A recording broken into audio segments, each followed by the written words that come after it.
Hi. What are you doing out in this mess? So since we have a Friday the 13th in October, I thought I would tell you the story Friday the 13th.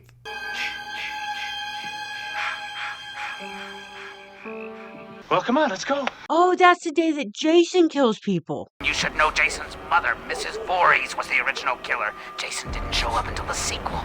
Yeah, except not in this story. In this story, it's his mom, and her reason for killing these people makes no sense. Oh, I couldn't let them open this place again. Could I? See, when she was the cook at Camp Crystal Lake in 1957, her son Jason drowned because the lifeguards decided to go dry hump in the bushes. Sex all you ever think about? Hey. Then the next year, she came back to the camp and found that after the kids were all in bed, the counselors, who were on their own free time, were together and singing Jesus songs. We ain't gonna stand for no weirdness out here. But two of them like each other and went to a loft to do some over-the-clothes stuff. And Mrs. Voorhees finds him and kills him, even though there were still 7 other counselors around in case something happened while he was trying to unhook her bra. You never paid any attention. We then go forward to June 13th, 1980, where this girl Annie asks a dog for directions after looking at its penis. Hi, girl. Excuse me. Hi, boy. She goes to a diner to see how much further she has to walk, and the waitress volunteers a trucker to drive her halfway. On the way to the truck, the local crazy guy Ralph warns her not to go. It's got a death curse.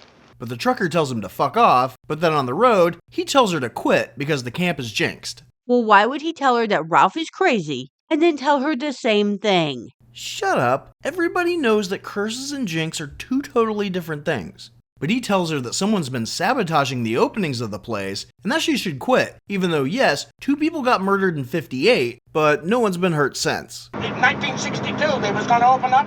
The water was bad. And no one's tried to reopen the place for 18 years. Camp Crystal Lake is jinxed. And once he drops her off, down the road, a Jeep pulls over, and she just assumes that they're going to give her a ride, and just throws her shit in the back without finding out whether the driver's creepy first or not. Did you want to borrow my pajamas? She tells Mrs. Voorhees that she's going to be the cook for the camp, and that she's always wanted to work with children, so you'd think that she'd see herself in Annie. But she keeps driving past the entrance, and Annie gets nervous. But she was fine with the trucker asking if the other girls at the camp would be as pretty as her, and then him double palming her ass as he helped her on the truck. But a woman who looks like my 7th grade home ec teacher, who just missed a turn and possibly knows of a second entrance, makes her nervous enough to jump out of the moving Jeep. Dumb kid. But her suspicions were right when Mrs. Voorhees stops the Jeep, chases her into the woods, and kills her. I thought you wanted to give him one of your motherly lectures. Why would she want to kill the cook when her son died in the lake? I have no idea. I mean, it's not like she blamed herself for being in the kitchen while he was out swimming. I mean, if she did, we wouldn't even have this story. Oh, so the counselors she killed at the beginning were the same ones that were dry humping in a bush the year before? No, they were just dry humping in a loft while the kids were asleep. Plus, it would be really stupid to rehire the counselors that let a kid die. But when you've had a dream as long as I have, you'll do anything. And this new batch that she's set on killing weren't even born when Jason died, so they're going to be killed for simply being employed by a different person who's just trying to reopen this location. You neglected to mention that downtown they call this place Camp Blood. And speaking of, some of the other counselors are driving in on the wrong side of the road, and as soon as they pull up, their new boss Steve is already putting them to work. You wanna give me a hand over here? This girl Alice seems to have been there for a while, but is thinking about going back home to California. But Steve convinces her to stay for another week, essentially because he hasn't had sex with her yet. But I don't think she picked up on that. You're very pretty. She's not exactly the most observant person, and we can tell this when she walks past a tree with someone hiding behind it twice. He's invisible.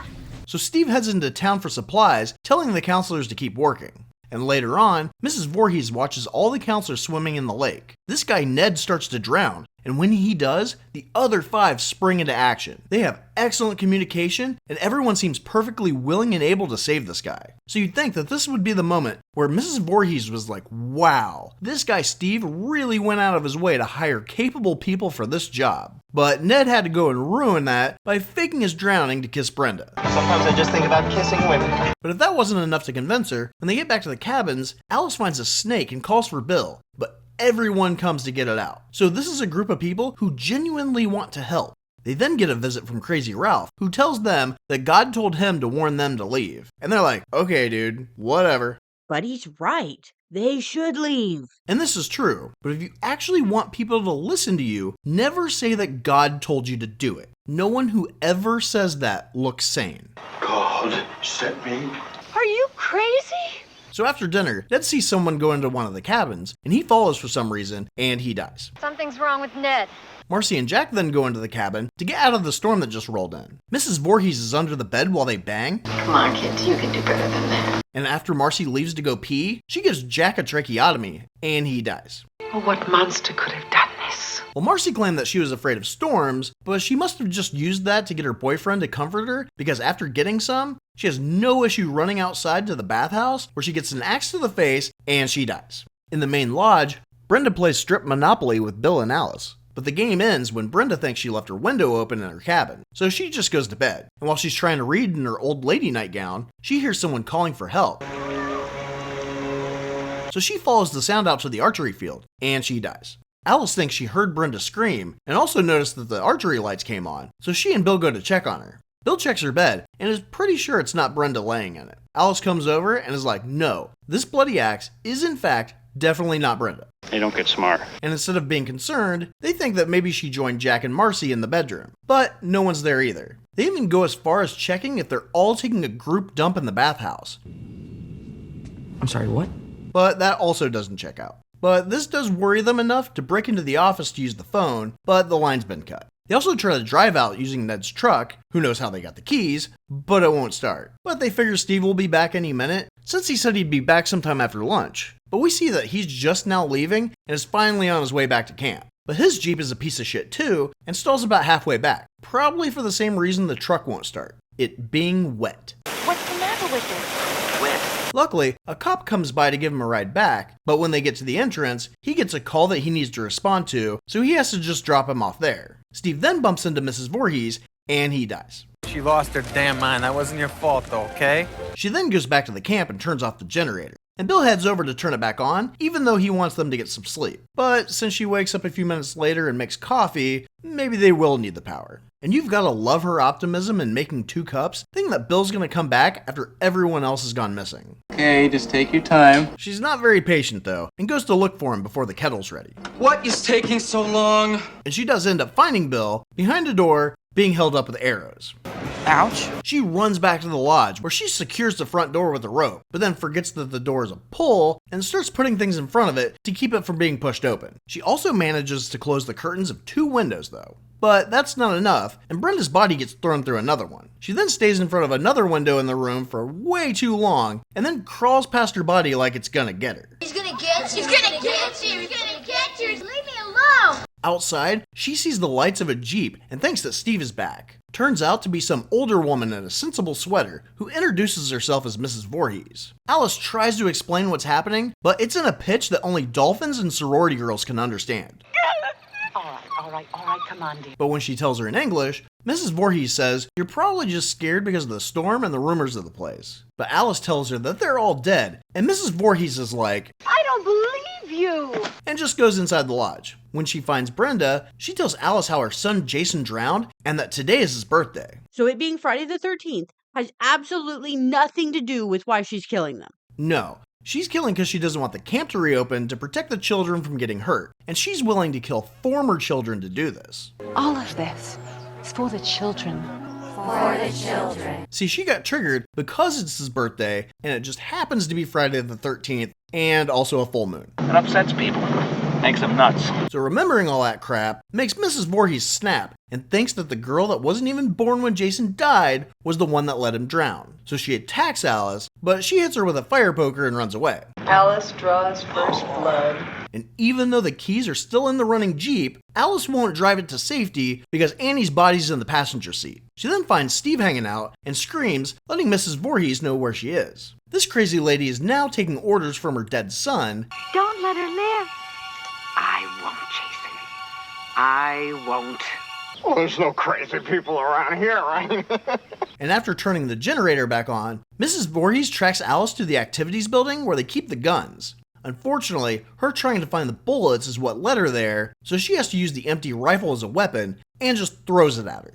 Never fired a gun before. And when that doesn't work, she keeps throwing things like twine and pliers until she gets cornered and the psycho in a sweater starts to bitch slap her to death. But Alice gets the gun and hits her right in the baby maker and then in the face. But then she stupidly runs away again. Why don't these people ever kill the killer when they have the chance? It's some bullshit about the final girl needing to maintain their innocence until they've proven that no other way will work. That's why she always outsmarted the killer in the big chase scene at the end.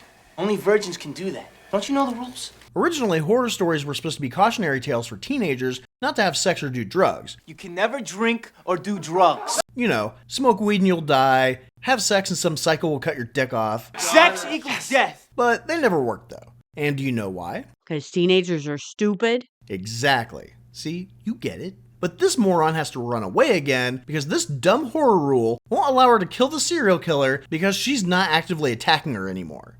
God, what's next? Her plan now is to go back to the lodge, choose not to take the Jeep again, and instead hide in the pantry. And she's found almost immediately. Maybe not the best place to hide from the former cook. But Alice knocks her out for a third time with a frying pan, but this time there's blood, so she thinks she killed her and goes to the beach to reflect. But Mrs. Voorhees isn't dead and attacks her from behind. After they wrestle for a few minutes, Alice finally breaks free, picks up the machete, cuts her head off, and she dies. Is it dead? Either that or it's got a very short clone. She also learned from her previous mistakes and takes a canoe out onto the lake to make sure that the woman she just decapitated can't get her again. Smart. In the morning, the police show up, but just as she thinks she's going to be rescued, Jason pops up out of the water and grabs her. She then wakes up in the hospital where the cops want her to make a statement. She asks if they found Jason, and they're like, "What the fuck are you talking about? You mean the kid that drowned 23 years ago? No, we didn't find him." So because she had a dream, she thinks that Jason is still at the bottom of the lake. Like the woman who is killed in revenge for her son drowning wouldn't have stopped to no end to find his body. Come on. There's something you're not telling me. Actually, there is. We have over 100 videos on this channel that you can watch if you like this one. So hit that subscribe button to see more. Unless, of course, he's chicken. I'm not afraid. The river of Jordan is deep and wide. Hallelujah. It's all over. Everything's over. Okie dokie. See you later.